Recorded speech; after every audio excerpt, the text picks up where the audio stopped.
السلام علیکم ورحمۃ اللہ وبرکاتہ۔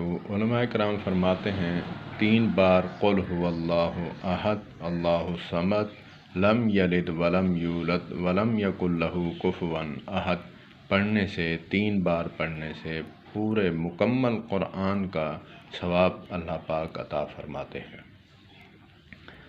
اور دوسری جگہ علماء فرماتے ہیں 4 مرتبہ قل یا ایھا الکافرون پڑھنے سے پورے مکمل قرآن کا ثواب اللہ پاک عطا فرماتے ہیں۔ اس پہ میں غور کر رہا تھا کہ اللہ پاک بڑا غفور الرحیم ہے۔ اچھا بھلا انسان بھی سفر میں ہے، حضر میں ہے، پڑھتا رہے، قرآن پاک کا جو ہے ثواب لیتا رہے، مکمل قرآن پاک کا لے سکتا ہے۔ اللہ پاک غفور الرحیم ہے، لیکن صحت مند ہے، گھر میں ہے اور وہ روزانہ ہی صبح اٹھتا ہے فجر کی نماز کے بعد 3 بار قل هو اللہ احد اللہ الصمد لم یلد ولم یولد ولم یکن لہ کفوا احد پڑھتا ہے کہ 3 بار پڑھوں گا تو مجھے مکمل قرآن کا ثواب مل جائے گا۔ قرآن پاک پڑھنے سے یا ٹائم ویسٹ کرنے سے تھوڑی وہ ہے، چھوٹ تو ہے۔ علماء کے ساتھ رہنے سے کیا اللہ پاک انسان کو عقل عطا فرماتے ہیں۔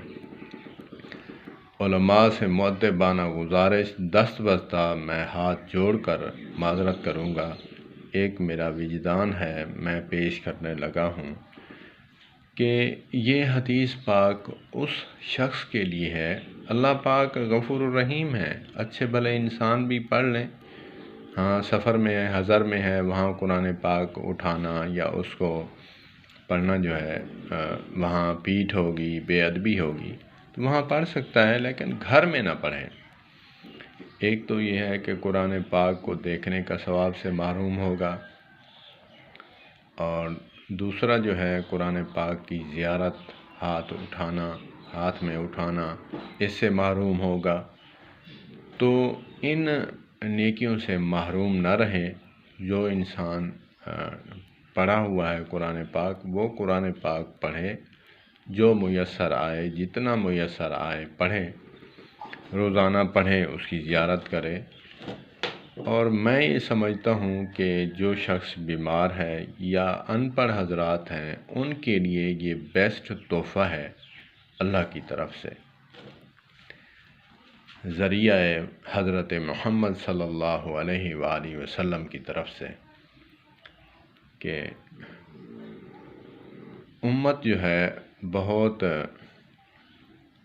خوش قسمت ہے کہ جو بندہ ان پڑھ ہے اس کے لیے یہ بیسٹ تحفہ ہے، گفٹ ہے کہ وہ 3 بار قل هو اللہ پڑھے، 4 بار قل یا ایھا الکافرون پڑھے، مکمل قرآن پاک کا ثواب لے لے۔ اور دوسرا مریض جو ہے وہ اس کے لیے بھی بیسٹ تحفہ ہے، اس سے محروم نہ رہے۔ بیمار ہے وہ اس کو بلا ناغہ ہر نماز کے بعد پڑھ لے، تاکہ قرآن پاک کا مفت میں ثواب حاصل کر لے۔ میں علماء سے مؤدبانہ دست بستہ میں ہاتھ جوڑ کر معذرت کے ساتھ کہوں گا، میری اصلاح فرما دیں اگر بات غلط ہو۔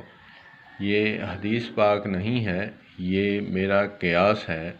علماء کو سنتا ہوں، علماء سے وابستہ رہتا ہوں، میرے ذہن میں یہ بات اچھی لگی، میں نے یہ ویڈیو بنا ڈالی۔